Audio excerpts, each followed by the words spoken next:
Hello there, welcome for a new live report. Usually we take a big focus on private AI, but today we've seen lots of news around sovereignty, so we're gonna focus mainly on that. I'm Maxime Colomès, platform and AI engineer at ITQ, and I'm with? My name is Harrewijnen. I'm a technologist at ITQ, software engineering background, and sovereignty is the word today, I think. Yeah, indeed, all keynotes were about that. That was the big word, and it's a bit hard. I feel that is it a marketing word? Is it a good access to sell products, or is it a real thing? Because we see geopolitics situations. What's your take on that? If you take a broader scope, not just private AI, and from your expertise with more software experience. This morning was a great example of lots of things, right? You can be strategic about sovereignty, like BWI showed. Yeah. Like you can still lean on like a US infrastructure, and also use a European provider for like your critical operations. But then there's also lots of regulatory stuff, like the Cloud Act and all that mixing in. So it's a combination of like operational sovereignty, like can I pick up my workloads and then go somewhere else? Yeah. And are there like regulatory sovereignty issues that I need to think about? Like I can run my workloads on a US provider and still have a choice. But then something like the Cloud Act will maybe come to get you at one point. Yeah, definitely. I guess that it sort of splits into these two topics.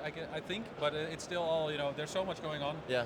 And when you go ask people, they are all like, well, sovereignty is about privacy. Sovereignty is about data locality or GDPR, and where is my workloads? Like the law. It's a fairly broad and deep topic right on its own. Yeah, definitely. Because for context, BWI is the IT provider for the German military.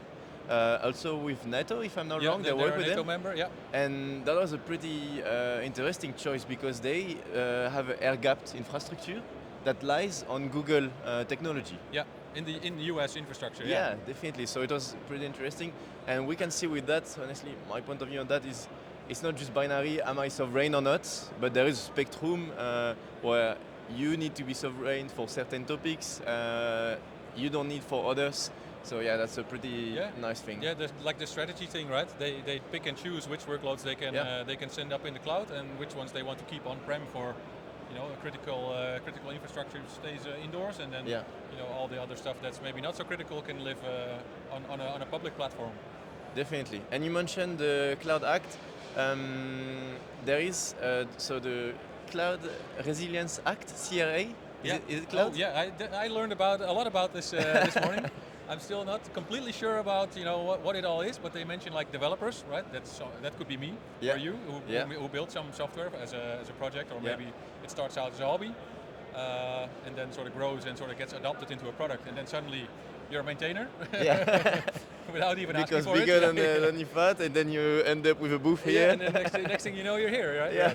No, but jokes aside, there's like developers and maintainers, but there's also stewards, which was an interesting concept, like who facilitate all of this. Open source, how do you call it, catalog, essentially, like stuff that's available.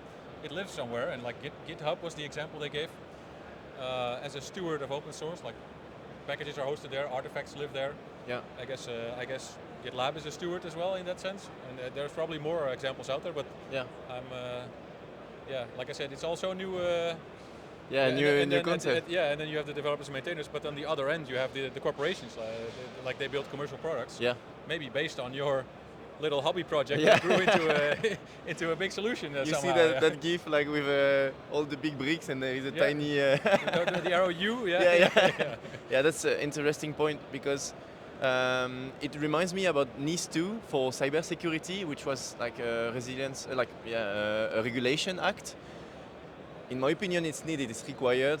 We bring lots of innovation. At some point, it needs to be standardized to comply. There's some legal framework as well, right? Yeah. Because there's this obligation to report vulnerabilities and breakdowns, I guess they call them. When something is failing, you have to report like, hey, something's broken to a central authority in the EU, like a single party. Yeah. That brings I think it's mandatory, but also on the other hand, you mentioned you, me, probably our viewers. how do you comply with that? And there is a strict roadmap, strict deadlines. September 2026, you need to be compliant with vulnerabilities reporting. Then December 2027. It's probably going to be challenging first to understand, okay, what do I have to do? What's on my list? Am I responsible? Yeah, and then of course, as a developer, you could say, well, I'm just a guy writing software. Yeah. But as soon as you turn into that maintainer, yeah. or like a steward, then and then the court calls you. Oh, by the way, did you comply to all of these things? That's how I read it. So it might bring some people to say, well, maybe I don't want to deal with all of this, so I'll cool down a little bit. I'll stay away from open source development. I don't know if that's going to be the effect that this creates, but I guess it can turn people away, saying, well, I don't need all this legal stuff in my free time, really. Yeah. And that would be sad, because then I think all KubeCon relies on that open source. So let's see how it goes. I think 3 weeks ago they published sort of guideline, like curated path to comply. Yeah. We'll dig into that. If you have questions around that topic, please come with us. Let us know. We're interested as well. Yeah, definitely. And you mentioned open source, obviously. We see lots of actors going a bit more. Let's talk a bit more about private AI. Yeah. Bringing a sort of reference architecture around private AI that is really towards open source. Yeah. And that really interested me. It was a side of sovereignty, but that can relate a bit. Where it's based on something that we work with CRA, the Resilience Act, where you really create decouple your services. It makes it way easier to be sovereign. So if you want to swap a service because it's not sovereign anymore, you can remove it. And if I'm not wrong, the stack is around Kserve, LLMD for distributed inference. There was agent gateway, inference gateway. Yeah, lots of tooling to help you work in a standardized way, right? Yeah. To have sort of a thing to fall back on that will just work. I get that was the pitch, of course. Yeah, definitely. I've not seen it in practice yet, but it sounded good on paper, like to have a common ground on how to set something up. And as you say, like if we have standards, it's much easier to decouple yourself from like an infrastructure component in a public cloud. Yeah. If there's a layer in between, then that shields you a little bit from if should the moment come that you need to move, you'll be less likely to get stuck. Definitely. That comes back to what you said about the guy from BWI about being able to make choices. That comes with sovereignty. It's not just your data is located in the US, so no, I'm not sorry. Yeah, and he also mentioned freedom of action, right? Yeah. So if you want to do something, you will be able to. Yeah, instead definitely. of being forced out and then having to rebuild like half your tool chain or application or whatever. Yeah.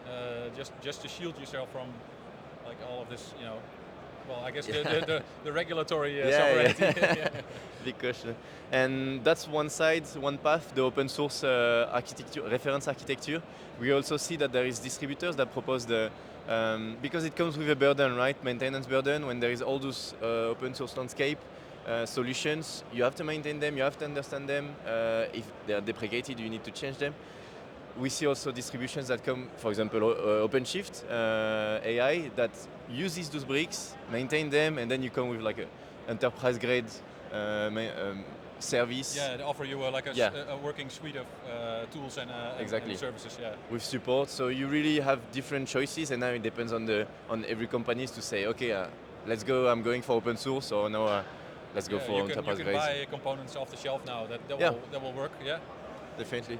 Well. Again, lots to say. Yeah, it's a bit of everything. Private AI, sovereignty. CRA is a really interesting topic. Yeah. So lots of fun today again. Yeah, definitely. Thanks, Sander, for being there. Yeah, and thank you for the interview. Yeah, pleasure, and enjoy the rest of KubeCon. Yeah. Thank you.